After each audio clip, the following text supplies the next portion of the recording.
Saudara-saudari yang dikasihi oleh Tuhan, mari kita mengawali renungan online ini dengan berdoa. Tuhan, terima kasih kami masih memiliki nafas kehidupan dan dapat mengikuti renungan online ini. Kiranya setiap hari Engkau selalu mau berbicara kepada kami melalui kebenaran firman-Mu yang kami baca dan renungkan. Sehingga setiap hari kami pun bisa berjalan mengikuti keinginan hati-Mu dan menyerahkan hidup untuk dituntun-Mu. Sebentar kami akan membaca dan merenungkan firman-Mu. Berbicaralah kepada kami.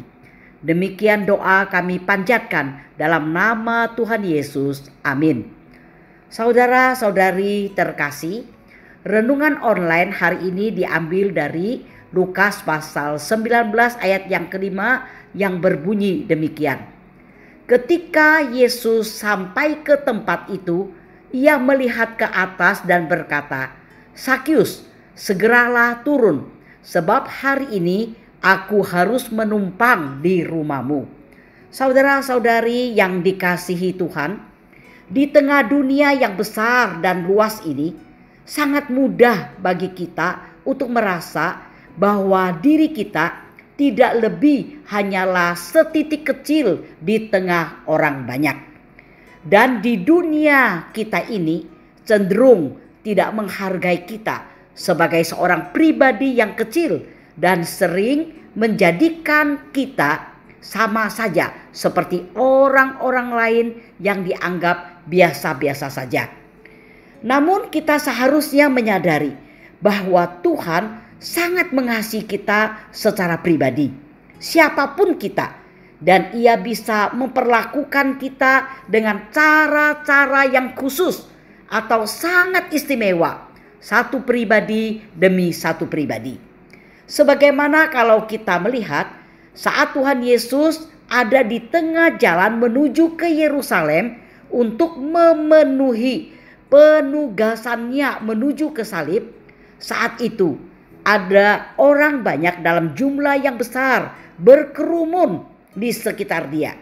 Dan Sakyus yang pendek juga ada di sana.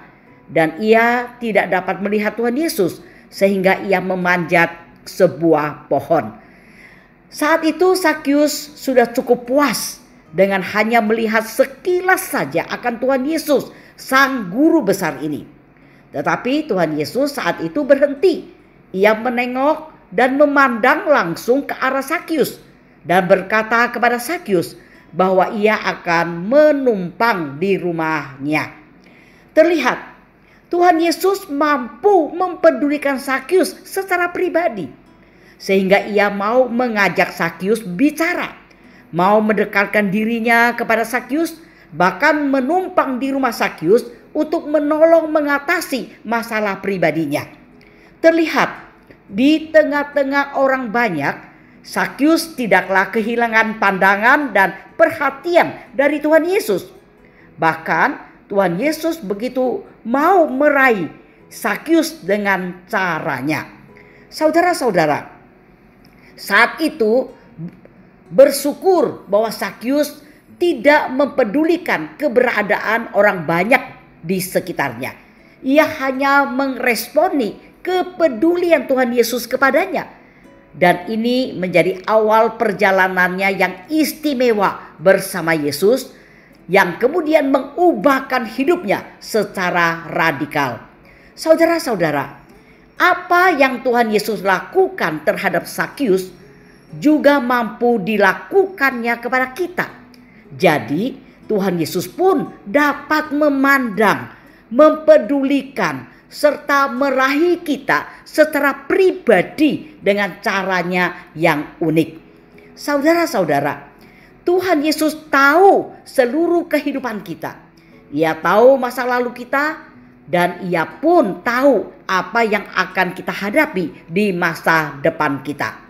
Dan karena Ia tahu segala sesuatu tentang kita, maka Ia yang mempedulikan kita pasti juga bisa menolong kita, menyapa kita dengan caranya, dan juga bisa memberikan firman-Nya secara tepat sesuai situasi yang kita hadapi di kehidupan ini.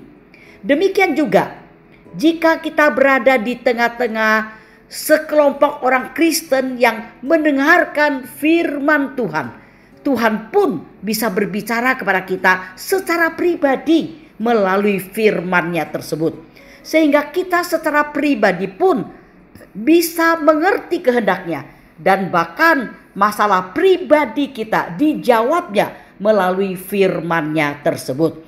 Saudara-saudara, karena Tuhan peduli kepada kita secara pribadi, maka janganlah kita frustrasi atau putus asa saat melihat bahwa orang-orang di sekitar kita dan mungkin juga termasuk kita tidak bersemangat di dalam Tuhan.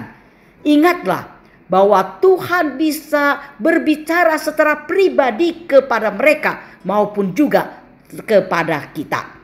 Demikian juga janganlah kita tidak sabar terhadap orang-orang yang tidak menerapkan firman Tuhan, karena Tuhan pun bisa berbicara secara pribadi kepada mereka agar mereka berubah, agar mereka bertobat.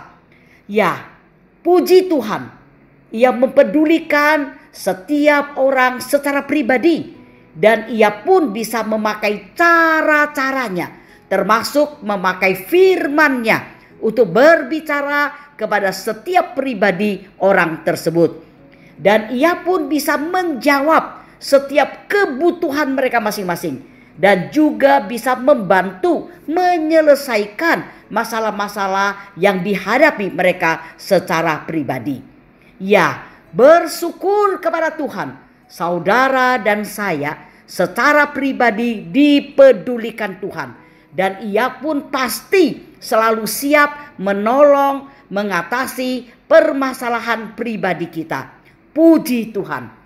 Kiranya Tuhan menolong kita mengerti renungan firman-Nya ini. Amin. Mari kita berdoa. Tuhan, terima kasih Engkau sangat mengasihi dan menghargai kami secara pribadi.